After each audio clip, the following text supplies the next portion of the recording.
Greetings, I am John the Verbose, and this is my video for month 4 of the 2017 YouTube Pagan Challenge. The first topic is, how do you feel about indoor versus outdoor rituals? Well, for me, 95% of all my rituals are outdoors, and because I consider myself a Neo-Druid, I think it's fair to assume that as a nature-based spirituality, we should really be doing this outdoors. It just makes natural sense to me, pardon the pun.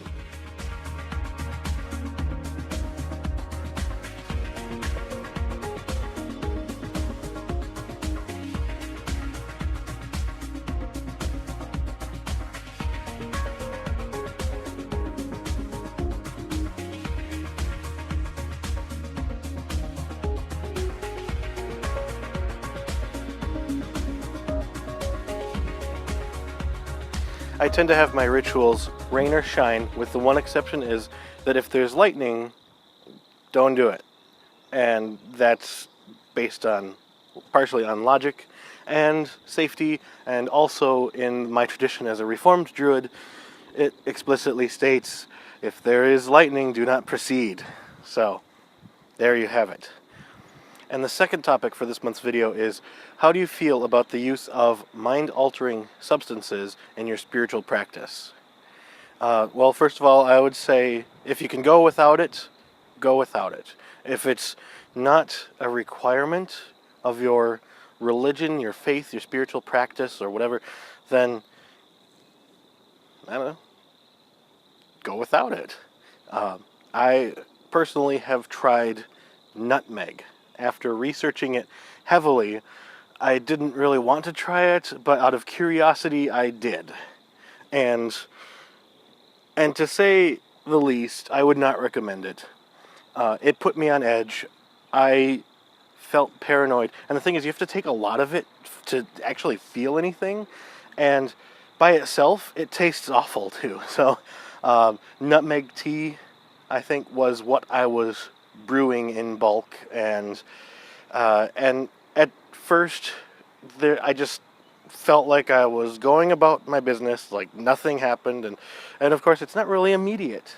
Its effects are not immediate, and so I started to realize that I feel more paranoid, I'm on edge, I am easily startled now, and the only thing that was remotely interesting was the fact that I kept seeing cat-like shapes darting about, and I saw no point in continuing it, and so it's not worth it. Just don't do it if you don't have to.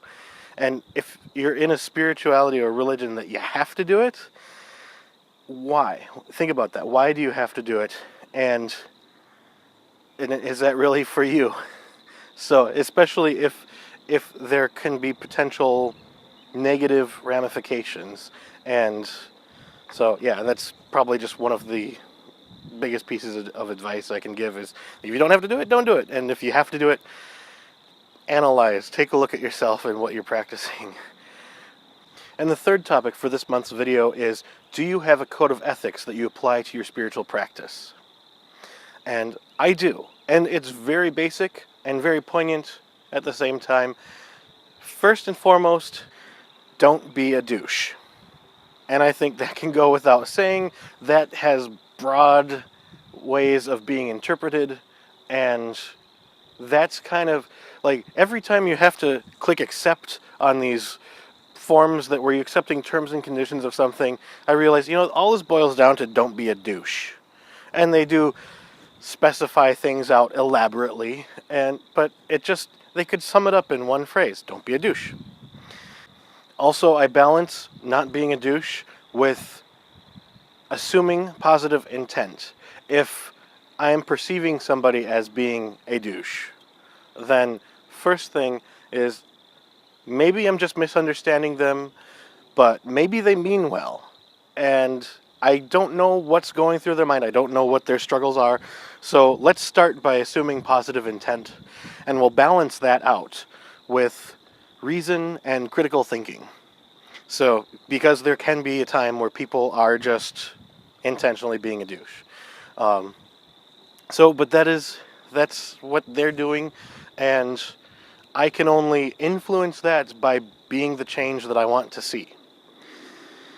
So I kind of refer to that as pacifistic activism. That is my interpretation of being the change that I want to see. And speaking of balancing reason and critical thinking, that's a good segue into the fourth topic for this month's video about what other spiritualities and religions appeal to you or have influenced your practice. Before I was looking at druidry, I had been exploring the concept of humanism. And humanism is, a lot of people will say it's not a religion, especially among secular humanists. They're kind of like atheism light. But there's also the concept of spiritual humanism. But like humanism in general is living a life looking at things with reason and objectivity and coming from this scientific understanding of things. Because as I had said before many times, is that I am very scientifically minded. And so we can potentially solve the world's problems through reason, and our ethics can be based on like observing the results of things that work. And in conjunction with all of that, humanists believe in altruism and honesty and integrity in humanity, and I want to be there. I want to have a faith in humanity and believe that there is this inherent benevolence in all of mankind. But there's so often that there are stupid people in power that just really screw things up and prevent me from feeling that faith in humanity. So it's definitely something that you can aspire to achieve as a philosophical or even spiritual practice, but it seems like a very long road for achieving such a thing. So that is all I had for this month's video. Thank you for watching, and we will see you next time. So I kind of refer to that as pacifistic animism. Animism? No. Pacifistic adventurism. I can't even think. It's activism. Pacifistic activist. Pacifistic activism. Pacifistic. I can't speak. Pacifistic animism. Where was I going with that?